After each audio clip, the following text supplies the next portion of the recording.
The gospel phrase, "and she kept all these things, pondering them in her heart," Luke 2 verse 19, is a profound invitation to reflect on the role of Our Lady as a model of Christian life. Throughout the history of salvation, Mary stands out for her ability to embrace the mysteries of God with silence, humility, and trust. But what does it mean to keep in the heart, and how can we imitate her on our journey toward holiness? To keep in the heart is not merely to retain information or memories. For Mary, to keep meant to deeply embrace the Word of God, allowing it to penetrate her soul and guide all her actions. This act of constant meditation is an example of how we should integrate the Word into our lives, letting it illuminate our decisions, renew our thoughts, and lead us on the path to holiness. Holiness is not an easy achievement, but a universal call.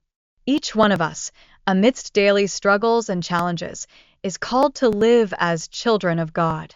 And Our Lady teaches us that the first step is to cultivate a receptive heart.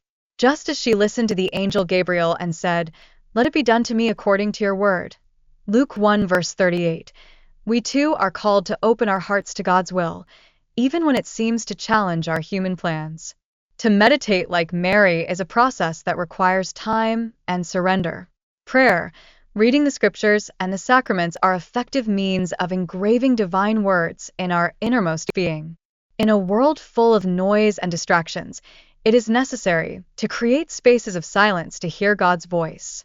As Our Lady did, we need to embrace the events of our lives with a spirit of reflection, trusting that God is present in every moment, even in the most difficult ones. Another important aspect is humility. Mary did not seek to understand everything immediately, but trusted God completely. How often do we despair over what we do not understand? Our Lady teaches us the serenity of surrendering our desires and doubts to God, trusting that He will reveal everything at the right time. By keeping the Word in our hearts, we are also called to live it out in our relationships and actions. Just as Mary fully lived her vocation as mother and servant, we too must live our faith in a concrete way.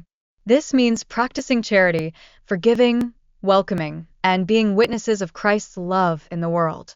The Word should not only be meditated upon, but also translated into actions that reflect the heart of God.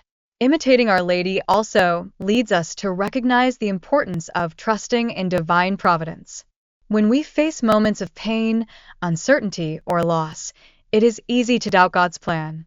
Yet, Mary remained steadfast, even at the foot of the cross, trusting that her son's suffering had a greater purpose. Her faithfulness inspires us to persevere, trusting that God never abandons us. Finally, keeping God's words in our hearts is an act of love. By allowing the Word to dwell within us, we are telling God that He has a special place in our lives. This love transforms us, sanctifies us, and draws us closer to the Immaculate Heart of Mary and the heart of Jesus. May we, like Mary, deeply meditate on God's Word, allowing it to shape our hearts and guide us on the path to holiness. By imitating Our Lady, we learn to live with more trust, humility, and love, certain that God has a perfect plan for each of us. May our lives reflect this divine love, and may our words and actions be a living testimony of the gospel.